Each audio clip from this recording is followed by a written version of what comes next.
YugiOhMint.com is now TradingCardMint.com. Please check out their selection of over 20,000 cards with prices cheaper than TCG Player.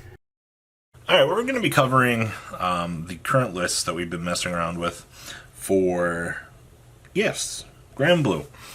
Now, I believe that this is the last time me and Keegan were talking. We were talking about testing out the last list that did well at the BCS that won. I believe that this is the same list. Comment section, feel free to roast me and be like, why are you net decking, Robbie? Well, it's all this channel does. We net deck, we test. It's the thing that this channel has always been founded on. So, there's that. Now, guys, if you do me a solid, check out TradingCardMint.com down below. If you guys enter MCO40 on checkout, you'll get the chance to save a little bit of money on your purchase. And that's what you guys like to hear, right?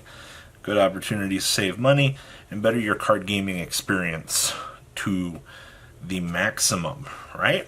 Alright. Let's dig on into some premium Granblue. So, we play all of the copies of Ice Prison Master Cocytus. So, on red, get Protect 2. Now, you get Protect 1 95% of the time, unless you find yourself in a matchup where you want Protect 2. It's not necessarily the worst thing in the world.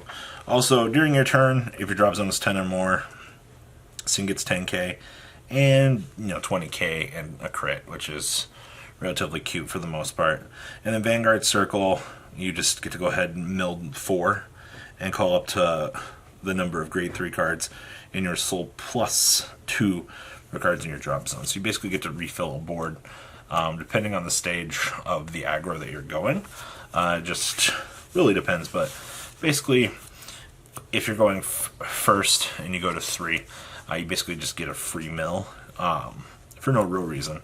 And it's definitely something that Granblue's needed for a while, is just better on mill things. I don't know, Batskirk was a good card, but this looks to kind of close the gap a little bit on that. And then we have 4 copies of this stupid thing. So, same thing, on ride, get gift 1. And then this is basically your finisher in this deck. This stupid thing gets 2k for every card in your drop zone, and then rear guard at the end of the battle it kills itself. You also can't normal call this, so you're going to have to call it back from your drop zone with special abilities, which, okay, that's fine. If you're going into the Megiddo turn, this is like your best case scenario, as long as you have a fully loaded board and drop zone ready to go for this. So, one big thing that we do see with this, though, is because it can't be normal called, it's just one big giant stride fodder for 95% of the time. So, do bear that in mind. It's still a good card, but I don't know, it's got its problems. Alright, then we play 1 copy of this. This is still your extender that you're going to do on the OTK turn. This card is incredibly powerful still. If you have to normal ride this, absolutely sorry for you, but it is your combo extender, allowing you to get that 1 extra attack for 1 extra counter blast. This is literally all that this card's sole purpose is in the deck, is just that 1 extender.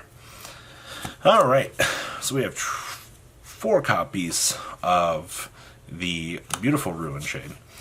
Ruin Shade says when it attacks a Vanguard, mill 2, and then it gets 4k. And then continuous rearguard during your turn. It's so sad that it has to be during your turn. If your drop zone is 10 or more, this gets 4k. It's basically your 7k or 17k swinging on in. That does mill cards and does get a little bit bigger.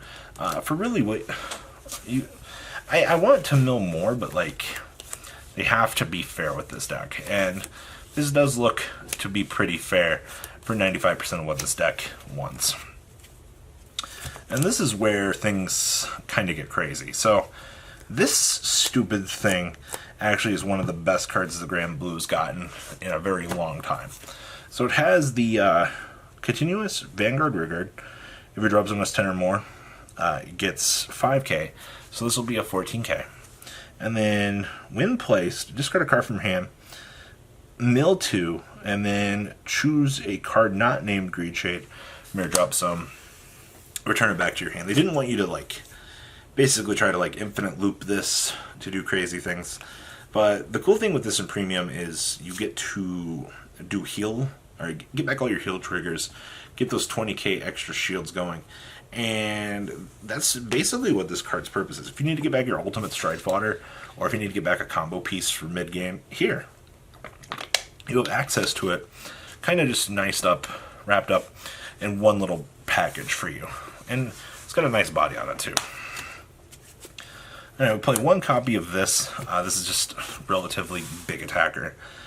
Same thing, can't be normal called like the dragon, which saddens me.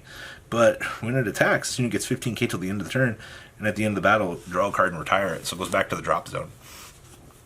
And then it self-replaces itself with another card, which, it's extreme value. Then we have the one copy of the Cannoneer, another piece of your combo extender.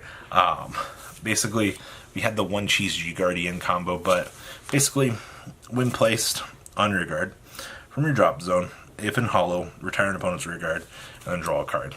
Absolutely free value. Counterblast one, retire one, draw one. I'm so glad that they gave this to Granblue. Like, did we really need this though? Like, I'm just asking. Like, it's kind of crazy.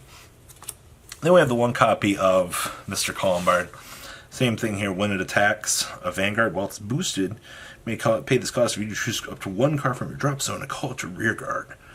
Aye aye, matey. This whole deck is just one of the combo. It's actually really cool. Alright, then we get this stupid thing right here. This is my boy, Dandy Ramiro. So George Ramiro here, if your drop zone has 10 or more cards, gets 4k power, so that's continuous regard. They didn't give this Vanguard skill for that. So sad.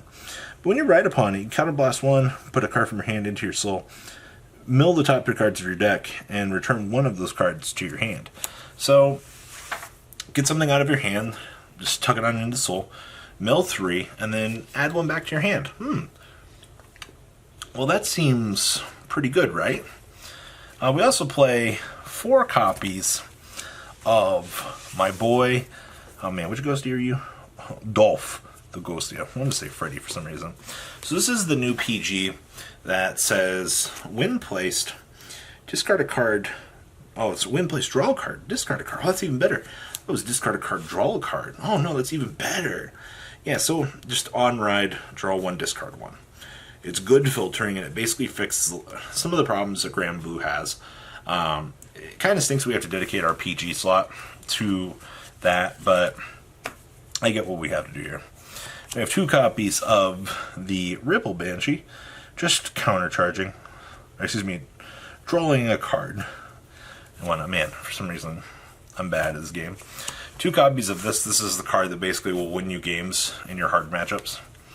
Then we have all the Criterinos in the world, 12 of them, with the heal triggers, and then the draw 1 starter, and my boy the Pirate for countercharging. Because we still have to do the same shenanigans that we did before back in the day, just a little bit easier now. Alright. So, strides. We have 2 copies of Obadiah, because sending 5, yeah, it is the stride turn, but like this card is good. We have 2 copies of Grenache. Building a board is still relatively good. I know a lot of people are like, it's not that good, but like purging your soul and building a board is good. 2 copies of the Night Rose Stride. We love this card. Too bad we can't play the Night Rose Stride, or Night Rose Brick Stride. We have 1 copy of the Unfading Ship Galleon, just for the crazy turn where you want to flood back a board and go to town. 1 copy of Megiddo, because this and 4 dragons and your extender, as long as you have 3 counterblasts, is good. This is the Whale. So one thing that Granblue and a lot of the other decks have taken advantage of right now is that cheesy, just blow your opponent's field up, blow up their guardians, and go to town. I love this. 1 Sabreeze, 1 Rack Tome, 1 Mill 2, 2 Revive, and then 2 copies of Negro Mode. Doing what Negro Mode does best. Honestly, this current version of the deck feels a little bit better than what we've been testing. Night Rose was a lot of fun. We didn't actually save the build. We kind of played it a couple games, and we're like, we're going to scrap this. But that's what you're looking at right now for Granblue. Please, comment down below, tell me what you guys think. Remember, check out tradingcardmint.com, enter MCO40 on checkout, save a little bit of money on your purchase. Alright guys, I'm out. Peace. That's not all, card fighters. Please subscribe for more Cardfight Vanguard content. Please remember to check out MCO40 for Yu-Gi-Oh videos, and please check out MCOgames.com, my store, along with No Limit Gaming and LGTCG.com for all of your guys' trading card game needs as well. Until next time, guys, remember to hit that subscribe button. Later.